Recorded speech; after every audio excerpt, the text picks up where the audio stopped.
Hello everyone, it's the Black Rabbit here, and today we're gonna do a mail time at the Poke Corner thing. Just opening up some of my latest pickups and talking about, but it's gonna be a little bit different. It's not really the Poke Corner actually. It's the Dueling Corner or Yugi Corner today mostly. Just because I wanted to, like I said, show off one of my latest pickups. I think these are really undervalued right now. I'm not necessarily an expert. I don't look at all of the data, like how many of these are out there or anything like that. I just go by what I like, and my knowledge is actually of the game itself. I'm talking about Yugimon right now.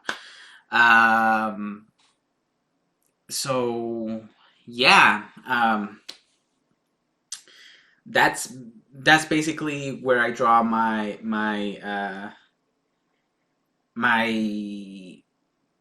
information, gather my information from, or my expertise, quote unquote, from actually playing the game. I played Yu-Gi-Oh for since whew, I'm not sure when it came out, but I played it since it was uh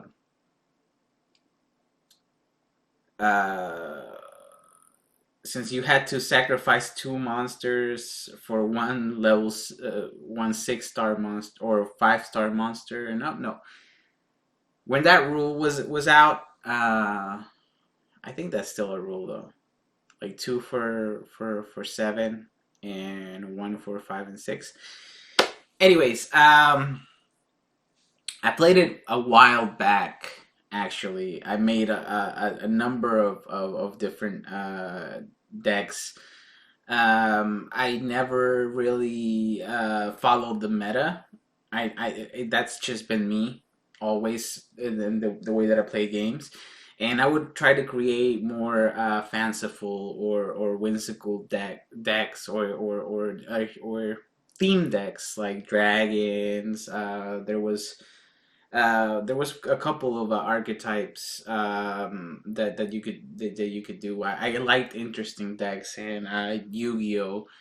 Back in the day, like I said, I played from like probably around 2004, 5 ish. No, a little bit later, probably from around, I would say 2006. I don't remember. Like my memory is fuzzy all throughout my high school and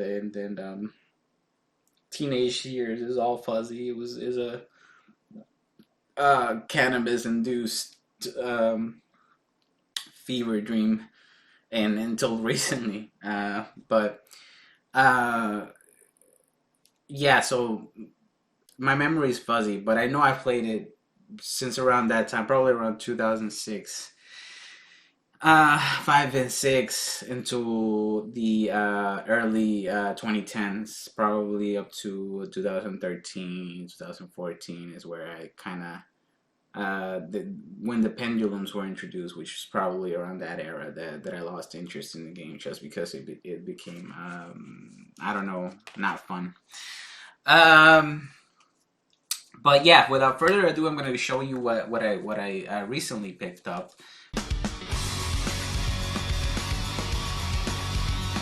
which is a batch of these Dark Magician Girl cards. These are the Toon Dark Magician Girl. This is one of them. Magician's Valkyrie. This one just came with the package. I wanted to focus on Dark Magician cards, but Magician's Valkyrie. This is actually a pretty good card to play in the game if you look at it. Really, it has a decent, well, for the time. Probably it would be best played around maybe the 2010 and below era. I think these were not necessarily viable, like I said, but definitely work well into a spellcaster deck, which is one of the decks that I crafted while I was playing as a spellcaster deck. I was really into the lockdown type decks. You could do that with a Horus. I think that was a dragon type that you could that allowed you to negate spells. It was a vicious card that you could use it, and it was awesome. I love that card. The Horus level 6 actually was pretty useful.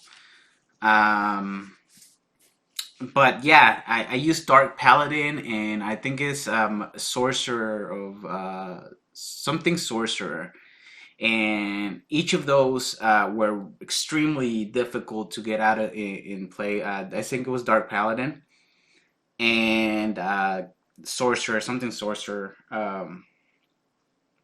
And both of those cards were extremely difficult to play, but that's where Dark Magician Girl came in. She is definitely the MVP of this because it helped you get out a Dark Magician, which would be used to summon the stronger monsters. So she's definitely like a wingman to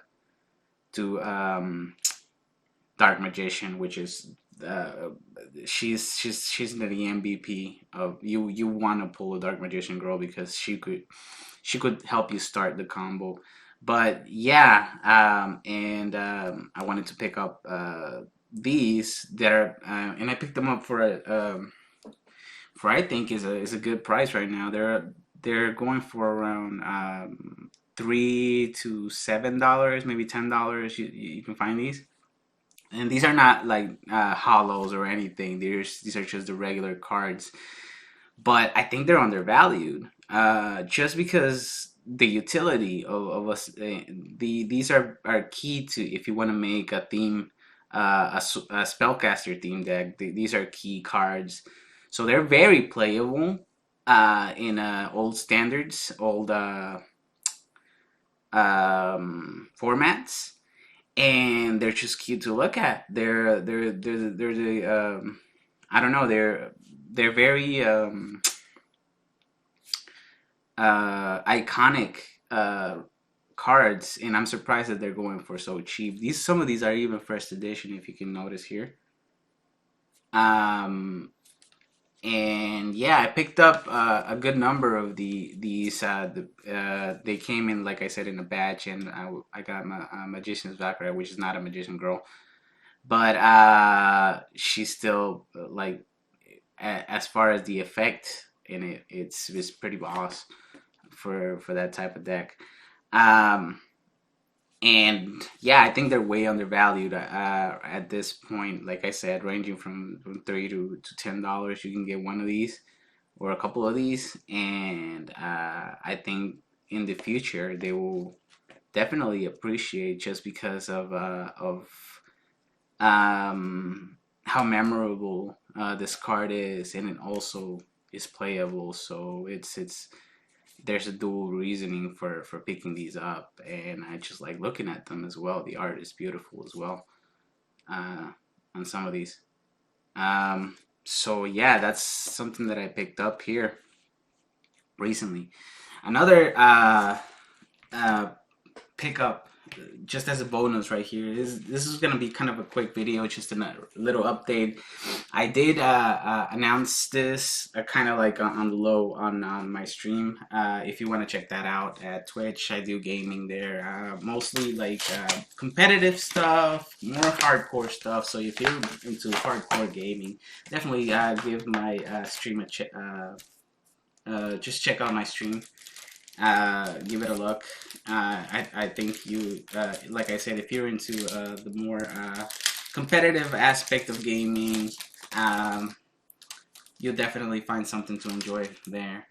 And lastly, like I said, as a bonus here, I'll give you guys another pickup. I got this. Let's see, let me not dox anybody here, but from Japan. If you can see the stamp here. if you can focus. Um, I picked up this. It's a Korokoro Mew. It's shiny all over. It's actually in better condition than I expected, really. It looks really nice. It has some wear on the sides here, but overall, I thought it would be in a worse shape. It's actually pretty good. This is the first time I'm looking at it. I just unpackaged it, and it's in awesome condition. I got it for under $200, so I'm very happy. This card is definitely worth more than that. Um, it was a steal at the price that I got it. Really, like I said, I got it under $200, and I think this card has a potential to. I don't even know if I want to sell it at this point, just because it's so beautiful. Yeah, it's definitely epic art from Mew. It's a shiny Mew as well, with the blue color, and the card is just gorgeous to look at. I'm so happy that it's in such a nice shape here. But yeah, this is my other pickup. And as a extra bonus, this is another pickup. I think I overpaid for this at the current market price. At currently where the market is, but I know it's so rare. Finding one in good shape. This is a mint Beckett. I usually don't go for Beckett, but the PSA ones are like I said, it's not easy to find this. I've mentioned this before. This card before is the I think is a Jim something Jim what is it? Jim Challenge from the Darkness. It says here, and it's exclusive art to Japan because the art was banned because of, if you can notice here, there's crosses in the back in the graveyard, and that was considered a little bit too I don't know, they didn't mess with religious themes, so they decided to censor it here, and so the art for this card is different in the North American set. So these were only uh, this art is only available in Japanese, and a lot of these cards are in really bad, tough condition just because they weren't taken care of. So this card, like I said, I think I overpaid. I paid around $500 for it, but I'm certain that it the value is still the market is still undervaluing it. So I'm sure in the future I could probably at least double my money with this, just because of how rare it is and the shape that it's in. So I think, like I said, I think I overpaid, but eventually I will it would all even out when the market realizes. So that's pretty much what I wanted to show you guys today here at the Poke Corner, or the Yugi Corner here today. Um, and yeah, more just something to show right now for you guys. I know I haven't been uploading Pokemon content or any content at all. It's just I needed a break just because of um, the overload of content that was being dropped for Pokemon. I think my content would have got lost in that sea of content and hype, and I just didn't want to be a part of that. I got the reason I started doing Pokemon videos is because I wanted to be sort of a little bit more out there, more weird. But when it became mainstream, then it lost part of its purpose for me. You know, I wanted to have a niche. I wanted to have really hardcore people only. But now you can't. It's difficult telling the hardcore people from the people that are in the high, from the people that just want money, and just it's a total mess, the state of the hobby right now. So I didn't even want to deal with it. But it's cooled down, so I think I am able to just dip my toe into it right now and check it out. But yeah, that's it. That's it for me right now, guys. And I'll see you soon with more content. I hope you enjoyed. Don't forget to hit the like button, comment anything you want. I'll see it and try to reply to it. Subscribe if you want more stuff. It's coming. And yeah, until next time, guys, this is Black Rabbit signing off. Peace.